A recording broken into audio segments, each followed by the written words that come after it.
Solar powered boreholes. Si wote tunajua the power of the sun.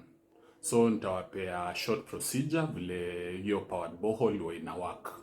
Kitu ya kwanza need solar panels. Hizi solar panels tutaziinstalia somewhere mali zitapata full access ya sunlight. Na hizo panels huwa zina kuanga na photovoltaic cells. Hizi cells kazi yake ni kuconvert your sunlight into direct current, DC electricity.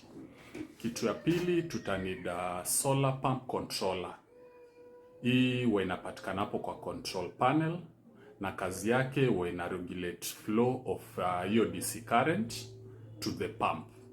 Na pia hiyo solar pump controller huwa ina ensure optimal performance na huwa ina prevent damage ya overload.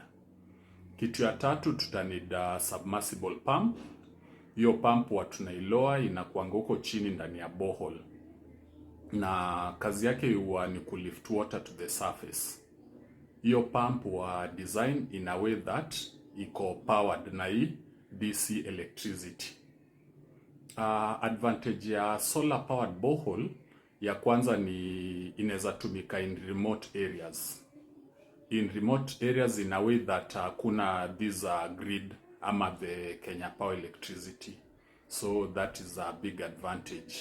Alafu pia there's nothing to worry about the maintenance kwa sababu the only thing tukisha kuinstalia from time to time, make sure you get someone anapanda huko juu kwa hizo solar panels with a clean cloth na plain water, anazipanguza to make sure the solar panels ziko efficient, ina tap like hiyo sunlight kabisa. And then the advantage in a solar powered borehole, they are reliable na it's a long term solution kwa sababu utapata it's a one off thing. Ukishaweka unasahau all about bills za electricity. So it's a one off, it's expensive at start, but in the long run it's cheaper. So if you found this interesting, make sure una like, unaweza share, unaweza follow, unaweza subscribe, na ukiwa na any question just comment below and then I'll be able to talk about that.